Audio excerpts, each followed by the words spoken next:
Vamos agora então para a nossa questão número 2. Na questão número 2, nós começamos com uma assertiva de Kardec, né? Ele inicia o parágrafo lá no item 3. O item 3 desse capítulo tem como subtítulo o inferno cristão imitado do inferno pagão. Olha que interessante, o inferno cristão imitado do inferno pagão. Então disse Kardec, o inferno pagão, descrito e dramatizado pelos poetas, né, foi um rico gênero dessa natureza de literatura que trazia informação acerca do mundo dos mortos. E aí então, para estimular a leitura, a cultura geral, e aqui eu já lembro, né, que pedi desculpas lá no nosso WhatsApp, que a grafia do Miguel de Cervantes, ali na grande obra dele, Dom Quixote de La Mancha, tinha saído ali com erro de grafia, já foi corrigido. Sabemos então que Quixote é com X. Muito bem, e aí então eu coloquei assinale os poetas abaixo e seus respectivos personagens central e obra que descreveram o inferno pagão, conforme a afirmação de Kardec. Pedimos então aí para assinalar as alternativas corretas, demos 5 hipóteses aí, bem bacaninha, de 5 grandes obras, e pedimos quais dessas obras traziam então informação do inferno pagão.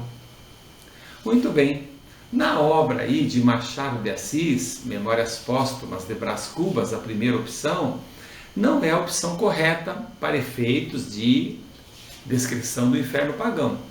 Até porque a data já não coincidiria, né? Machado de Assis escreveu Memórias Póstumas de Brás Cubas em 1881. Então, na época de Kardec, a obra nem existia. Mas eu achei interessante pelo texto, né? E pelo enredo, Memórias Póstumas. Então, na realidade, aí, Machado de Assis cria um personagem, Brás Cubas, que depois de morto vai fazer a sua biografia. Então ele não descreve o mundo dos mortos, mas descreve a sua vida, como ele vivenciou. E na realidade ele aproveita essa obra para fazer uma forte crítica social contra a escravatura. Na opção B, nós tivemos aí do grande poeta Homero a obra Odisseia. Odisseia foi escrito no século VIII a.C. E essa sim narra a aventura de Odisseu, quando falamos em grego, ou Ulisses, quando falamos em latim, das aventuras então desse herói de Troia. A primeira parte chama-se Ilíada, que é quando ele vai guerrear lá em Troia, sai vitorioso e depois vai retornar para sua casa. São 10 anos o período que ele leva para chegar a Troia e vivenciar a guerra lá, e mais 17 para retornar. E nesse retorno, que a obra Odisseia narra, entre as 1000 aventuras que ele vai passar, está também a descida ao mundo dos mortos. É muito interessante, está lá no canto 11 dessa obra.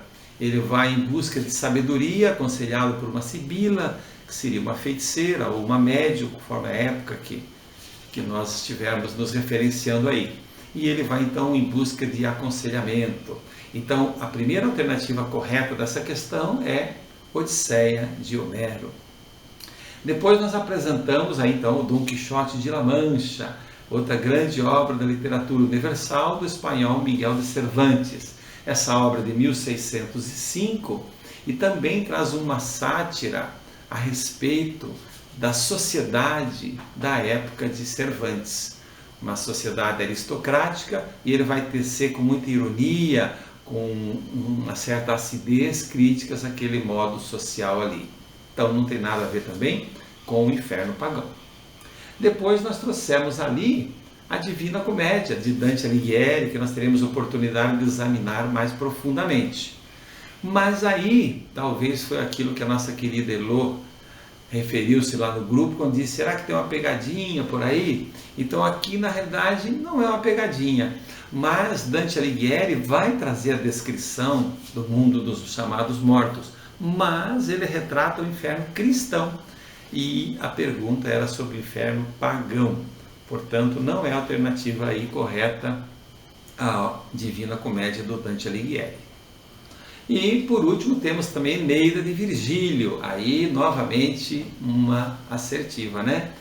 Essa obra do século I, ali mais ou menos no ano entre 15 e 20, imagina-se que ela foi escrita pelo grande poeta latino, o Virgílio. Virgílio é aquele mesmo que irá conduzir na obra de Dante, vai conduzi-lo ali pelo inferno, pelo purgatório, né? Quem leu aquela prosa da obra, né, que nós passamos no grupo, verificou essa realidade aí.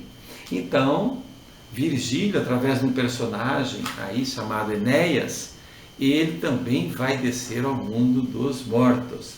Enéas, lá no canto 6, ele vai buscar aconselhar-se, né, com seu pai, que já era desencarnado, e ele então vai trazer descrições de grandes personagens que ele lá encontrou e os desconfortos, os suplícios, as dores imensas que estavam vivenciando no Hades, o inferno grego.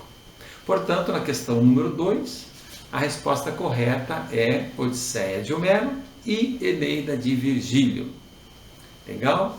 Espero aí que vocês tenham curtido, e nós deixamos uma dica ali, né, para pesquisar em resumos de obra. Então você dá uma lida ali de 15 minutos, não 15 não, mas uma lidinha de 1 hora, você já tem uma noção do enredo, e se interessar-se por ele, pode então mergulhar. É mais uma opção para esse período aí de isolamento social, como estão chamando, né? Bem, hoje a gente vai ver aqui as questões número 1, 2 e 3. A questão número 3, ela vai estar retratada ali no item 4 desse capítulo. Então nós colocamos ali uma possibilidade para reflexão, né? Nós escrevemos lá: na sua opinião, veja bem, é o que você entende, Satã ou Plutão, reis dos infernos cristão e pagão, respectivamente.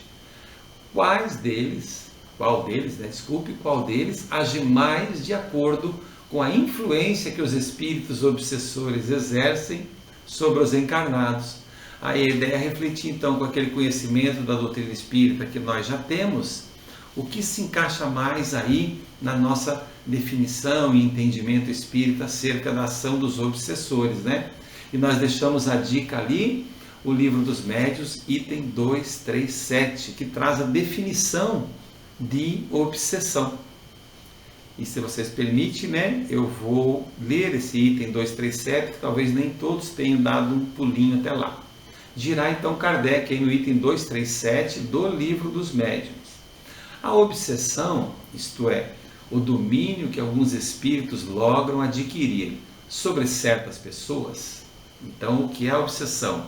É o domínio que alguns espíritos buscam ter sobre certas pessoas.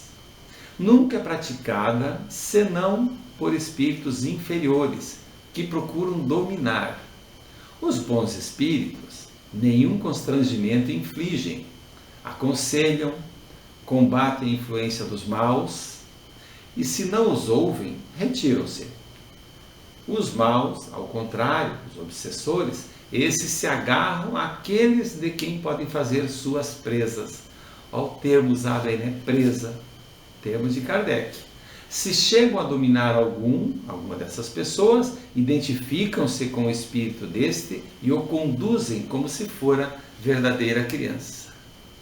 Então, no texto de Kardec, o que Kardec diz ali, né? Que Plutão se limitava a governar o seu império, né? Plutão era o rei do inferno pagão, mas ele permanecia nesse local e recebia e retinha aquele que provinha do mundo dos vivos, depois de ter morto então, chegava no Hades, né? O inferno grego, e ele o retinha ali.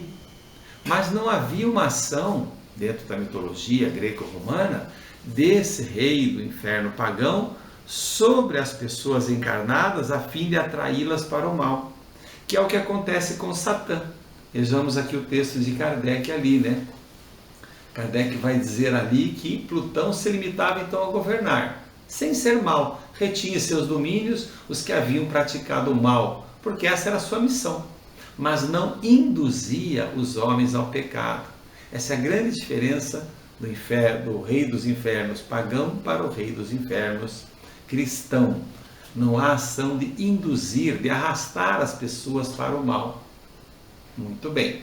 Já Satã, no entanto, recruta vítimas por toda parte, diz Kardec, e regozija-se ao atormentá-las com uma legião de demônios armados, de forcados, a revolvê-las no fogo.